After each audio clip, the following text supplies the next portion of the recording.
really windy out here. Just explain what we've got. So, well, it's another day in the North Sea. We're about 100 miles out from Aberdeen, in 100 metres of water down here, and then 4,000 metres below that is an oil and gas reservoir.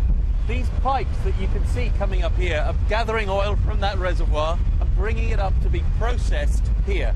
We're going to separate oil, gas from various impurities like water and sand, and then transmit that gas and oil back on shore so that it can be used effectively in households and in industry. How long has it been here? This has been here about 20 years. Typically, in this sort of very tough and difficult conditions, you'd be building platforms for 20, 30, 40 years. There are hundreds of rigs around the UK working 24/7 to produce gas, but not enough to power the whole country. So where does our gas come from? Well, over half of it is produced in the UK, but 47% of it comes from abroad. It's an enormous enterprise with real complexity of logistics, of how do we get all of the people who work here, all of the maintenance activities. It's a very complex logistical puzzle, in addition, of course, to the challenge of producing the oil and gas itself. It's quite rough out here. How do you make sure that it's safe? Well, I hope you've seen, Steph, from everything, from the moment you've arrived with us today, that we're continually talking about issues around safety, whether it was the trip in the helicopter, the arrival here.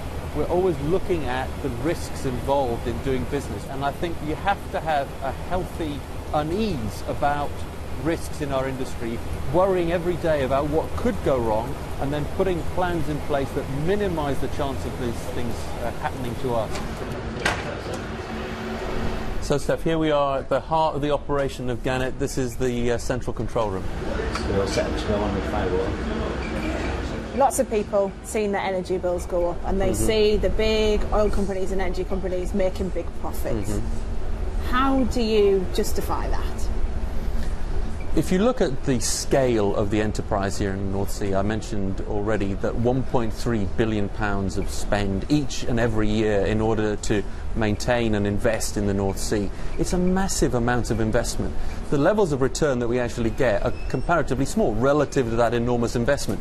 Of course, when you put it as a single financial number and you aggregate all of the operations Shell has, not only here in the North Sea, but around the world, I agree, it looks like a big number, but relative to the amount we're investing, relative to the challenges that we're facing, relative to the fact that the easy oil in the world is gone, it's very difficult and challenging to access this oil.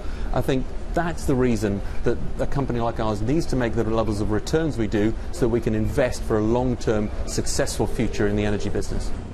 As we make the 100-mile journey back to dry land, it's plain to see that this is a big investment. But still, the oil and gas that they've got out of the ground has made companies like Shell very rich. And at a time when our bills are going up, that for many is hard to stomach.